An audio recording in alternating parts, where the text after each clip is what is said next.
This is a story about taking your eye off the ball. Since President Trump came to office the first time, he's been focused on the economic and national security risks posed by one country in particular. Did you say China? China? China! We were losing to China. We want to beat China. We're leading China. In his second term, President Trump has focused on AI as a key area of competition between the two countries, and specifically the chips needed to drive all those large language models. China and other countries are racing to catch up to America, having to do with AI, and we're not going to let them do it. We have the great chips, we have the great everything, and we're going to be fighting them in a very friendly fashion.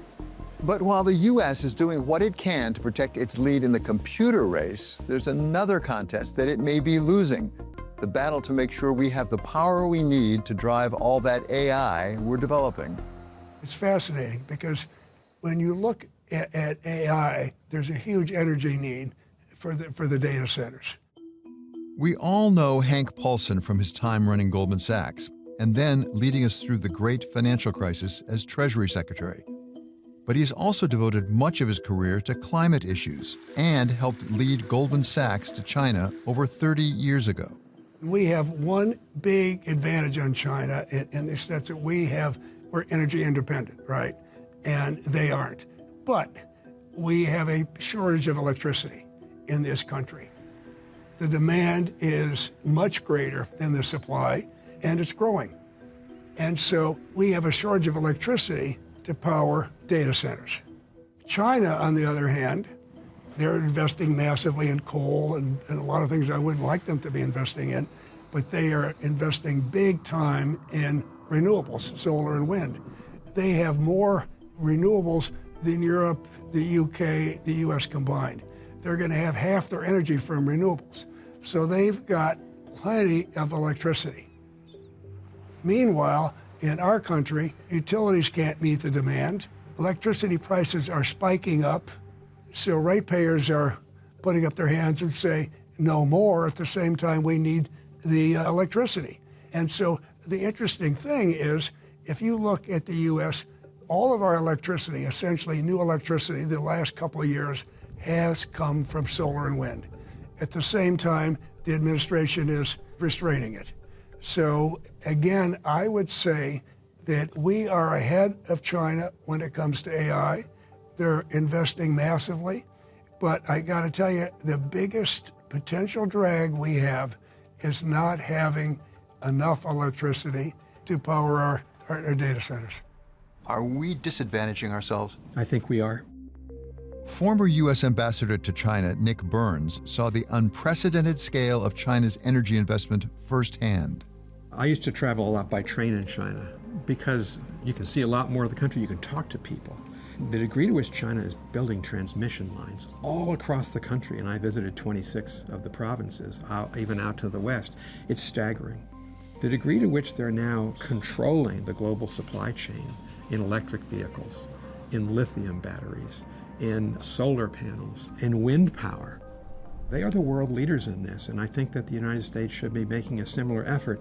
You know, maybe it's not as cost effective now, but we have to think out to the 2030s and 2040s, and I do think as we consider this big challenge of how do we compete with China and yet not get into a war with China, we have to start planning more long-term as they are doing.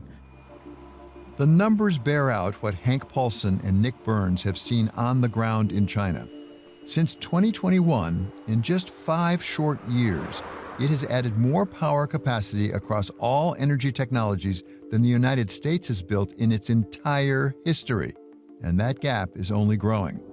Over the next 5 years, China plans to add more than 3.4 terawatts of energy generation capacity, nearly 6 times as much as the U.S. They've been developing their electric grid at a rate that is extraordinary. Elizabeth Economy, a China policy expert and senior fellow at the Hoover Institution, says there will be a high cost to falling farther behind. China has made a big bet on renewables and clean energy more broadly. This past year, for the very first time, it has more power generation capacity in clean energy than it does in fossil fuel energy. Now, they're not the only ones. Europeans are following suit, but we clearly are moving in the opposite direction, sort of all in on fossil fuels.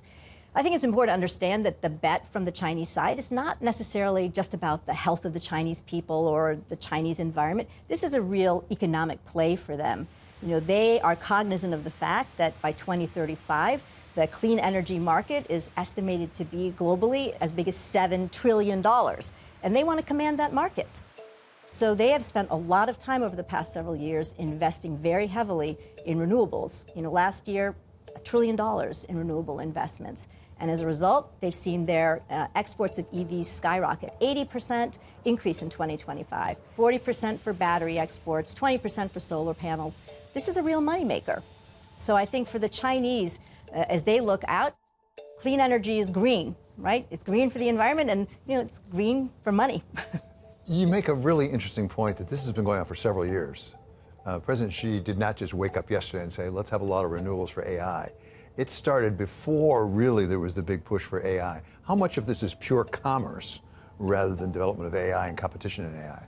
I mean, on the energy side of it, I think that AI is very late to the game. I mean, the Chinese have been beginning with renewables. Beginning in the late 1980s, early 1990s, they were already inviting Western firms in for wind turbines and solar panels and saying, sure, we'll give you access to the Chinese market. Now you just give us some of your advanced technology or set up an R&D center, or sometimes they might just illegally appropriate the technology.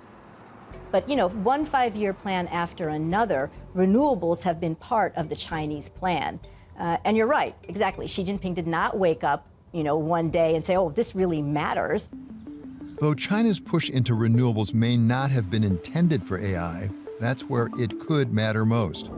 In the U.S., power demand is exploding, with consumption from data centers alone expected to triple by 2035, putting even more pressure on a grid already under strain. But instead of racing to close the gap with renewable alternatives, the U.S. is pulling back from a sector China increasingly dominates, accounting for roughly 80% of global technology production in solar and battery tech, and more than 70% in wind. This enormous development of renewables in China didn't come free.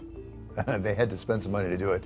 If the United States wanted to get back in this game and compete on the renewable part, does it have the capacity? How much money is involved? How much money has the Chinese government really put into this? I mean, at this point, it's easily over $1 trillion. It's been billions of dollars every year. And as I mentioned, $1 trillion, just last year in clean energy investments. So there's not a way that we're going to compete across this spectrum of technologies, solar, wind, nuclear. We're just not going to be able to do that at this point, even in EVs, right? China's exports were worth about $76 billion last year. Ours, somewhere around $3 to $4 billion. I mean, don't forget they're also a country of 1.4 billion people. So roughly 3.5, 4 times as large as we are. So that capacity is much greater as well.